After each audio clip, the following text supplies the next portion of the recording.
Space is cold, dark, and crawling with xenomorphs. Today we're ranking the essential alien films you should actually watch in 2025.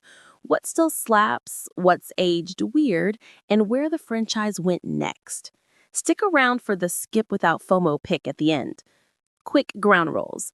I'm weighing story, direction, scares, design, and how well each film holds up today.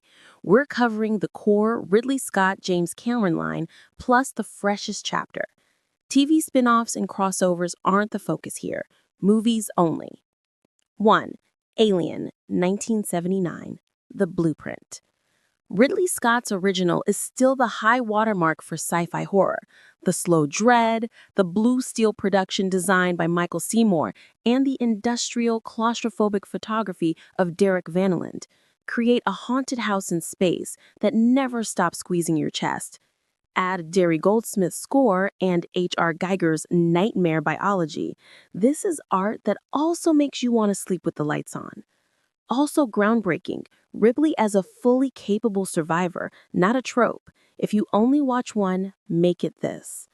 Why it still works in 2025? Practical effects and smart restraint beat loud CGI. The what you don't see is still terrifying. 2. Aliens, 1986. Terror evolves into war.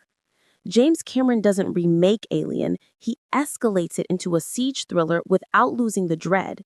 Weaver levels up Ripley from survivor to protector. The colonial Marines add gallows humor, and the alien queen hatches one of cinema's great third acts. It's louder, faster, and somehow just as tense. Many fans call it the rare sequel that equals or tops the original.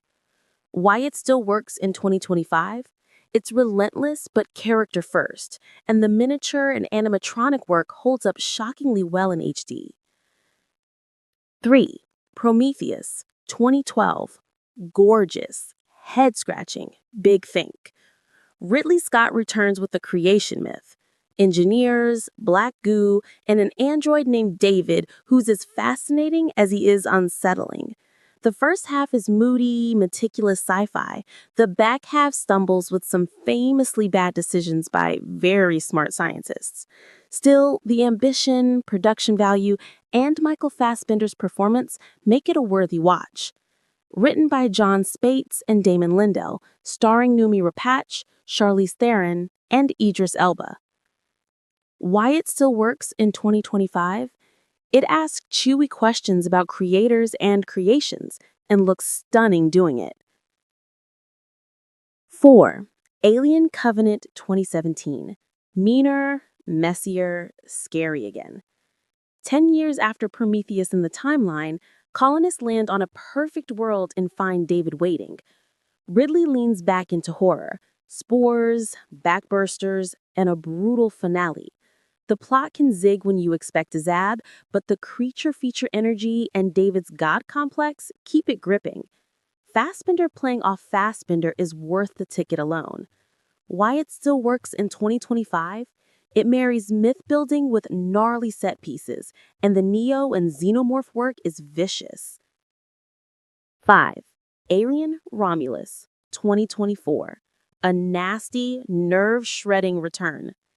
Fede Alvarez, Don't Breathe, Evil Dead 2013 drops a side story set between Alien and Aliens.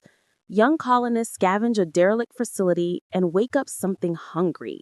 It's a back-to-basics pressure cooker with new bio-nightmares and suffocating tension.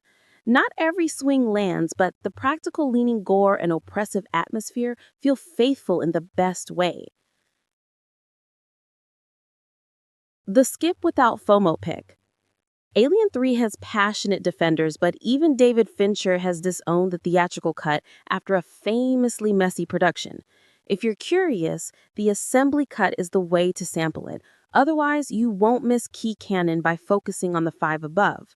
Production turmoil is widely documented across interviews and retrospectives. Where to start and why? If you're new, watch Alien, Aliens, and Romulus for a tight, deeply satisfying trilogy feel. If you want the lore too, Add Prometheus and Covenant between Alien and Aliens for the creation myth arc with David.